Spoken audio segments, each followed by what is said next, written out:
So I got an email, and the email said, Simon, I need to talk to you about what happened at, and this was and is a very well-known celebrity, billionaire, and I knew that I'd gone to this event, and it was my behavior again. Got into a Skype call, and essentially this was my mentor. This was someone who I'd invested in. I was part of their mastermind. And he said, some stuff happened at this location, and I'll share with you where that was in a moment. And he said, you said something very, very inappropriate to one of the females there, and also you were in front of also her husband. And he said, I need you to know that that's not acceptable behavior. Now, what was great about this conversation was that it was very conscious. He was not shouting at me. It was just like, hey, you need to own the thing that you've done. And so I asked for this person's number. I called them. I apologized. They accepted my apology. And I'm somebody who, when I used to drink, if I had cheated, which I had in the past, I was very guilty about my behavior. I would cover it up in many cases, but I was guilty about my behavior, and I wanted to put it right. And the reason was because it wasn't who I was. This was a person that was showing up in this state, this way of being, and I didn't want to be that person. My name's Simon Lovell. I help founders become better leaders, entrepreneurs, and that person, that location was Richard Branson's island. This was back in 2015. In this video, I'm going to share with you the exact steps that I took to give up alcohol. My last drink was July 2017, so about 8 years. And I'm not going to share with you that it's been an easy journey. But what I can tell you now is that it's not part of me. I'm not tempted. I could go out and not drink. There's not that internal push and pull. And there definitely was a process to it. My intention for this video is that I shortcut that journey for you. And I know that it's not easy. I know that, for me, my drinking, my addictions, this was actually part of an addiction pattern for me. It started an addiction pattern. It was alcohol, then it was drugs, then it was alcohol, smoking, drugs, gambling, porn, that sequence. And at the time, I didn't understand this concept of the opposite of addiction was connection. And especially for entrepreneurs, there is a very, very high desire for connection. And so what do we go to? We go to the thing that is the social norm. So anyway, so this instance that happened with Necker Island was definitely a turning point for me, because I wanted to go to that trip. It was a one-day trip. I wanted to meet my idol. Richard has always been someone that I've looked up to in terms of how he markets and just being British. I'm now living in California.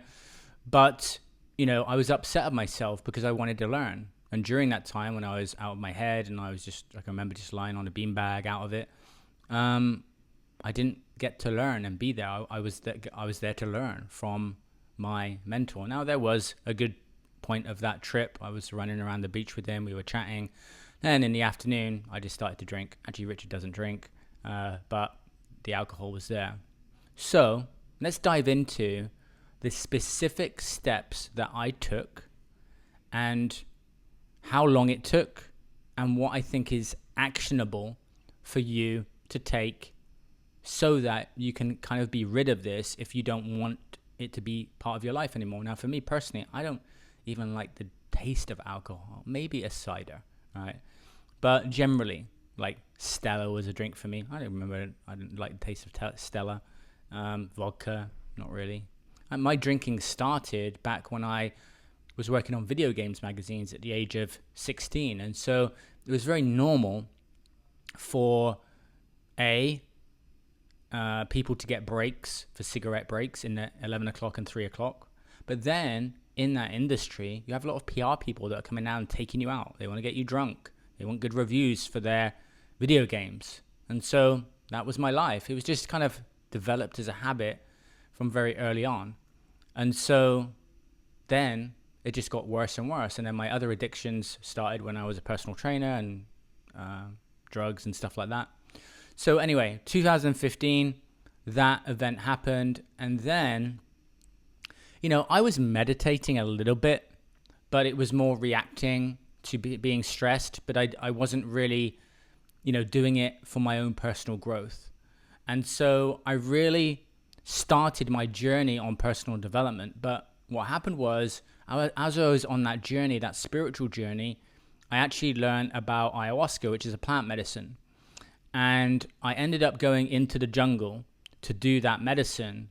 And it really took an edge off the drinking for me. When I came out of the jungle, what I noticed was that, I could just go out and have a drink and not get wasted, because that was my go-to. I wasn't somebody who could just go out, have a couple of drinks and go home.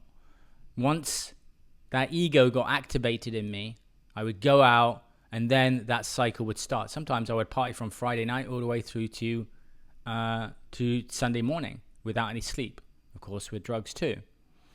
And so going into the jungle and doing that, I came out and it really kick-started, I would say, a level of consciousness and awakening, so to speak, a level of self-awareness in me where that edge was taken off. But then I continued to do healing work. I really had to look at my past. I worked with a lot of coaches, but I really immersed myself in meditation. I ended up doing a 10-day Vipassana retreat, which is basically 10 hours of meditation for 10 hours a day. And a point that I want to make from this video is that while I wanted to give up alcohol, I think what I want to share with you is that if you just work on yourself and you keep on working on yourself to make yourself a better person with the personal development work, whatever that is, at some point, your identity values are going to shift and it's going to fall away. But there was a couple of specific things that really did move the needle. So ayahuasca was one. Meditation, progressive meditation, going deeper and deeper and deeper into meditation was so important. So the longer periods, right? Not just the 5 or 10 minutes, but the 30 minutes, the 40 minutes, the 50 minutes, the hour. I often say, getting to the hour as an entrepreneur is so beneficial for a multitude of reasons: calm, confidence, healing, right? But you start to connect with yourself and know yourself better and love yourself. And the word connect is so important when it comes to healing, because we don't need to soothe, because having that alcohol was a way of me soothing myself. And so now what we do is we soothe ourselves in a different way, where now we understand that when we change our state, we don't need those things anymore. And something happened in Bangkok, which was very telling to me around this. I'd just broken up with a girlfriend at the time, and I was on the way down to the bar because there had been this emotional rupture. And then what happens when we get that emotional rupture is we go to drink. Like, is any kind of stress, right? And so I'd gone down to the bar, I walked across to the bar, and then between the lift and me getting to the bar, a voice dropped in and said, why don't you go and meditate? And if you still want to come down later, then do it. But just go and meditate for 20 minutes and see if you still want to drink. So I turned around, I walked back upstairs, I meditated, and I didn't drink that day. And the reason why that voice came in was because I'd started to meditate. Something, that level of consciousness as you meditate goes up and up and up. And then this awareness comes in so that you have those voices of something to reference. Because had I not been meditating, why would the voice come in of saying, why don't you go meditate to see how you feel? So I was not thinking this thought, but the voice came in. And that's what happens when you're present, when you're kind of just not thinking, things will drop in. And so I listened to that. I listened to that voice. And so then it started to really hit me that the more I go deeper into my meditation, I can really start to let go of this, to heal this, to be a better entrepreneur, to be better in relationships. Because part of the thing for me with alcohol was I was jealous, I was angry, I was in fear. And I've worked with a lot of people over the years, helping them to overcome not just, their addictions, but also just to become better.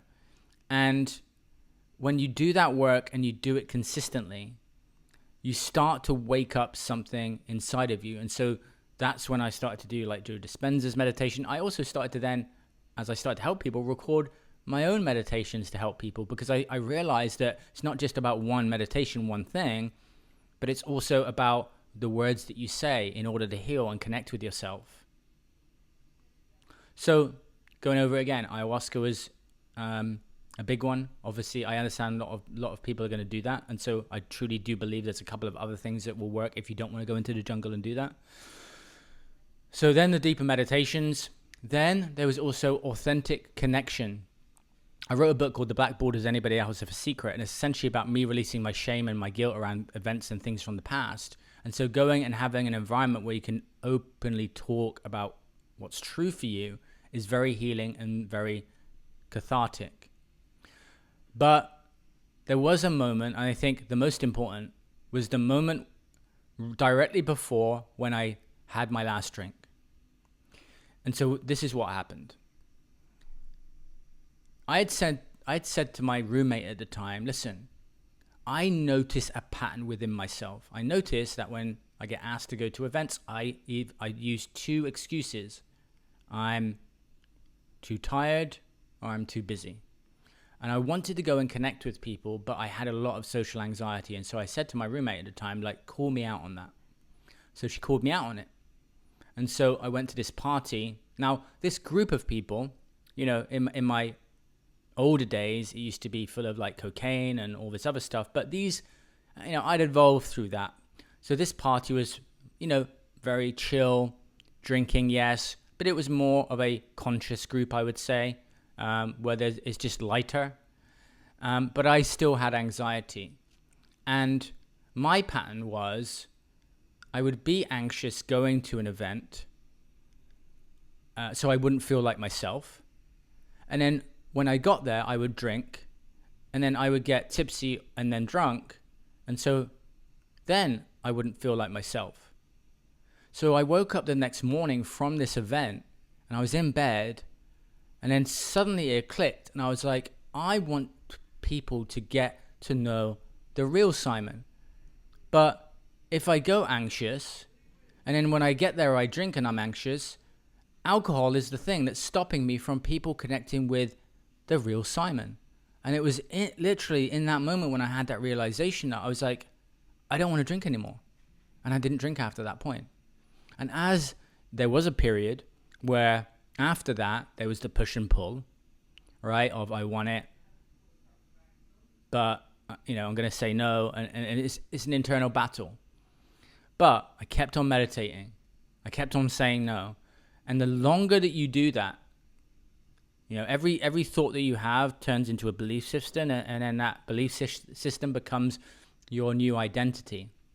So the more that I didn't go, and the more that I told myself that I'm a non-drinker, I started to identify now with a non-drinker versus identifying with a drinker. So you have to cross that bridge, right? So right now you may be in a situation where you say that you're going to stop, but then you relapse and you go back. And so essentially what's happening is that you do it for a certain period of time, but you don't have these streaks. You don't have the consistency to get you through to the other side of this new identity. And so that's where, and this is where I help people, and something you can do on your own, but you most likely need some level of accountability, which is the accountability to not even necessarily focus on the drinking, but focusing on connecting. Remember, the high desire for entrepreneurs is to connect. So if you consistently connect with yourself with meditation, you don't even necessarily need to go into the jungle, right? But if you meditate, and this is I'll basically lay out essentially the meditation phasing, which is you start off on 10 minutes in week 1, you go to 20 minutes in week 2, you go to 30 minutes in week 3, you go to 40 minutes in week 4, and you go up to the hour essentially, and you do that in a progressive way. And you keep on doing that. The more that you connect with yourself, that's what I really want you to get from this video. The more that you connect with yourself, the more that will not be a need. And so you will start to create these bigger and bigger gaps until it shifts to you becoming free from this that limits you, that maybe impacts your relationships. Maybe you're watching this video, it could be because things are starting to fall apart. I know they were for me. Now, if you would like some meditations to get going, I want to get you on your journey. You can check out the link in the description to Super High Performance. What Super High Performance really means is success consciously. So you have high performance, but there's a lot of people who perform at a high level, but they've got these addictions, they've got these other things that are really holding them back. And so I say that super high performance is this level where you're performing, but you're also a conscious entrepreneur, this higher plane, this super plane of consciousness that we're on. And first of all, what's important is to get clarity and admit the truth. So this is free, by the way, right now, at least, if you're watching this now. There's a series of questions that you'll go through to get clarity, get honest. One of the things that I noticed within myself as an entrepreneur when I had not healed myself was I was not able to be honest, and truth creates transformation. So in the conscious impact experience, which is in 90 minutes plus a meditation, you're going to answer about 42 questions, go through that, be honest. Then do the 7 days back-to-back of meditations in All Fired Up. That's going to fire up things in your mind, get you connecting with yourself every single day. And then if you want to, we can go on another journey for 6 weeks doing it every single day. But the key is to start, right? Starting to understand this. I think that it's really painful when you want to do something, but you don't know the path on how to get there. That was my path, at least. I know that other people have lots of different paths. I'd love to know in the comments, where are you on your journey trying to give up? Or maybe you've given up. And it would be great for people to know what your path was to let go of alcohol as an entrepreneur. And if you've enjoyed this, check out the other videos on the channel, helping you to grow consciously as a leader over 30. And I will see you in another video. Take care.